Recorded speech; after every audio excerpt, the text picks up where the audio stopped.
Овај земјоделски сточарски крај разговараме за висината на субвенциите кои што државата е должна да ги даде на земјоделците. Тие изнесуваат на вкупно ниво годишно 160 милиони.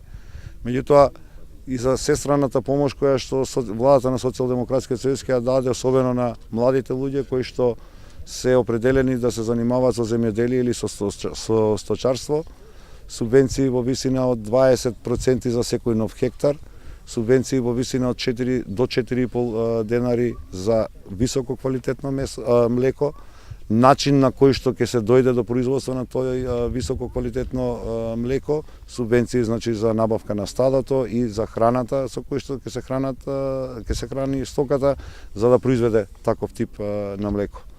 Овдека доаѓа и Никола Груевски, дошол и Владко Ѓорчев. После 11 години конечно им текно или нешто ветуваат. После 11 години тие нема што да ветат. После 11 години мора да се заминат. Македонија мора да ја вратиме во рацете на граѓаните, човекот да го ставиме во центарот на вниманието,